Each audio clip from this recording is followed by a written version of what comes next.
BJP Dullu Mahato का अपना candidate घोषणा कर दिया। वही डुल्लू महतो जो डुल्लू महतो धनबाद जिला का एक विधानसभा है, आपका बघमारा विधानसभा, उसी विधानसभा से वो बीजेपी का विधायक है टाइगर डुल्लू महतो। अब चलिए, अभी जो वर्तमान का एक टाइगर है जयराम महतो, वो जयराम महतो जो जेबी केसेस का उदय आपका धनबाद की गलियारों से स्टार्ट हुई है, कोयलांचल की गलियों से स्टार्ट हुई है, वो महज 2 साल के अंदर में जो है कि एक पार्टी का रूप देती है JLKM।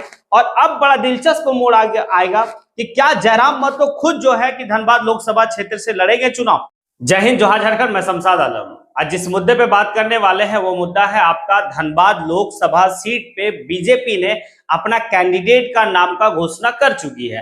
अब रहता है कि भाई कि जयराम महतो की पार्टी और इंडिया गठबंधन जो है कि कौन कैंडिडेट को वहां पर देगा, किसकी नाम की घोषणा करेगा। अभी तक जो है कि ना जयराम महतो की पार्टी घोषणा की है, ना फिर जो है कि इंडिया गठबंधन। इसी दरमियान में यह भी देखा गया था कि बीजेपी जो है कि पहला लिस्ट जब जारी किया गया था तो 14 लोकसभा सीट में जो है कि 11 लोकसभा सीट का नाम का घोषणा कर चुका था। और इसमें जो सबसे महत्वपूर्ण, जो कल 3 लोकसभा क्षेत्र का नाम का घोषणा किया गया, उसमें सबसे महत्वपूर्ण जो देखा गया वो आपका दुमका देखा गया। क्योंकि जैसे ही जेएमएम को छोड़कर सीता सोरेन जो है कि बीजेपी ज्वाइन की, उस समय से लोग जो है कि राजनीतिक गलियारों में ये कयास लगाया जा रहा था कि अब दुमका लोकसभा सीट पे जो है कि नाम का चेंजिंग हो सकता है। क्योंकि 11 लोकसभा सीट पे जो नाम का घोषणा किया गया था बीजेपी का द्वारा, उसमें से दुमका भी था, लेकिन दुमका में सुनील सोरेन का नाम को हटाकर अब जो कल जो घोषणा किया है बीजेपी, वो ये किया है कि भाई कि वहां से दुमका लोकसभा सीट से जो चुनाव लड़ेगी वो सीता सोरेन लड़ेगी। सीता सोरेन वही सीता सोरेन जो पूर्व मुख्यमंत्री हेमंत सोरेन की भाभी और दुर्गा सोरेन की पत्नी। अब यहाँ पे बड़ा दिलचस्प एक रोचक आने की मोड़ आएगा। और दूसरा जो सबसे महत्वपूर्ण बात है वो है आपका धनबाद लोकसभा क्षेत्र। धनबाद लोकसभा क्षेत्र के बारे में हम लोग समझेंगे और इसके पृष्ठभूमि को समझेंगे, जयराम महतो के बारे में भी समझेंगे कि जयराम महतो कौन कैंडिडेट देगा, क्या खुद ही जयराम महतो चुनाव वहां से लड़ेंगे, क्या होगा, ये सारी बात जो है कि हम लोग करेंगे। चलिए चलते हैं और समझते हैं कि धनबाद लोकसभा क्षेत्र पूरे हिंदुस्तान में मायने रखता है। क्यों पूरे हिंदुस्तान में मायने रखता है? क्योंकि देखिए, लोकसभा का पूरे हिंदुस्तान में सीट है 543 सीट है, जहां पर जो है कि निर्वाचन के द्वारा लोग चुने जाते हैं। अब यहां पर क्या कि धनबाद लोकसभा क्षेत्र में सारी पार्टियां की निगाहें जो है कि लगी हुई रहती है, चाहे वो हिंदुस्तान की बड़ी से बड़ी पार्टी हो, चाहे वो बीजेपी हो, कांग्रेस हो, सब जो है कि चाहती है कि भाई धनबाद लोकसभा सीट जो है कि हम जीते। और किस मायने में जीतना चाहती है तो आप लोग अच्छी तरीके से समझ सकते हैं कि धनबाद लोकसभा क्षेत्र में एक विधानसभा क्षेत्र आता है, वो आपका झरिया विधानसभा। और झरिया विधानसभा जो है ना कि अपने आप में जो है कि कोयला का भंडार और पूरे हिंदुस्तान का जो है कि कोयला का राजधानी है झरिया, इसीलिए लोग जो है कि चुनाव जीतना चाहते हैं। इसी दरमियान में जो है कि बीजेपी डुल्लू महतो का अपना कैंडिडेट घोषणा कर दिया।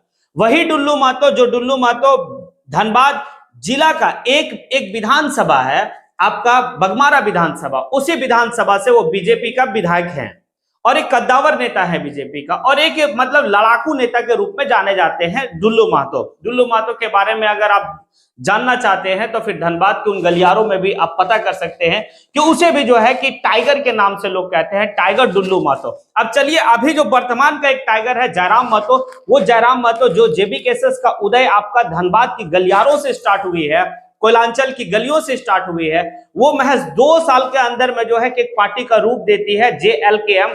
और अब बड़ा दिलचस्प मोड़ आएगा कि क्या जयराम महतो खुद जो है कि धनबाद लोकसभा क्षेत्र से लड़ेंगे चुनाव।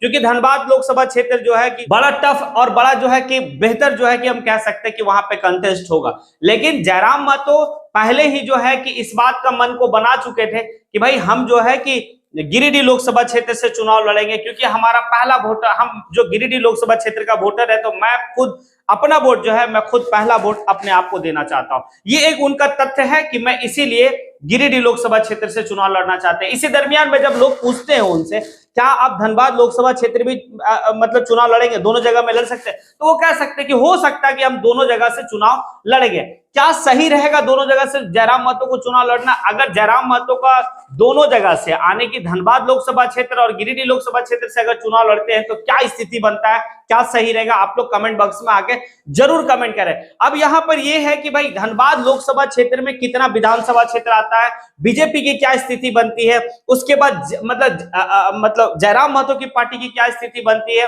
उसके बाद आपका महागठबंधन जो इंडिया गठबंधन है वो भी अपना कैंडिडेट अभी तक नहीं दी है। आखिर कौन कैंडिडेट होगा ये भी देखना बड़ा दिलचस्प होगा। और अब 1 से 2 दिन में जो है कि पूरा पिक्चर साफ हो जाएगा कि जयराम महतो किसको अपना उम्मीदवार बनाता है, खुद ही बनता है, या फिर जयराम महतो झुमरा किंग करण महतो को अपना उम्मीदवार बनाएगा, या फिर जो है इंडिया गठबंधन जलेश्वर महतो को बनाएगा या पूर्णिमा नीरज सिंह को बनाएगा। ये भी देखना बड़ा दिलचस्प रहेगा, क्योंकि सब जो है इस आस में था कि बीजेपी अपना कैंडिडेट का नाम का घोषणा करे, उसके बाद जो है कि हम लोग अपना अपना कैंडिडेट का नाम का घोषणा करेंगे। तो बीजेपी भैया माहिर है और वो डुल्लू महतो को जो है कि घोषणा कर दिया।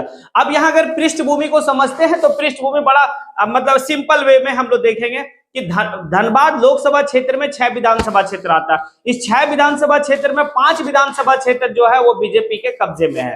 बीजेपी के कब्जे में कौन कौन सा मतलब है विधानसभा क्षेत्र कब्जे में? तो धनबाद है, निरसा है, सिंदरी है, चंदन क्यारी है, बोकारो है, और महज एक विधानसभा आने की झरिया विधानसभा जो है वो कांग्रेस के पाले में है।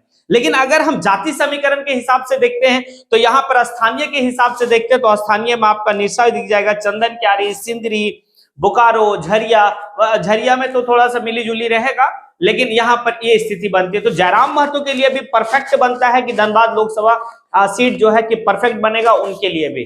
तो चलिए चलते हैं और देखते हैं कि फिर आगे चुनाव के टाइम में क्या होगा। आप अगर मेरी बात से सहमत है तो फिर जो है कि आप कमेंट बॉक्स में आके जो है कि कमेंट जरूर करें। इसी के साथ मैं अपनी बात को यहीं पे समेटता हूं। जय हिंद।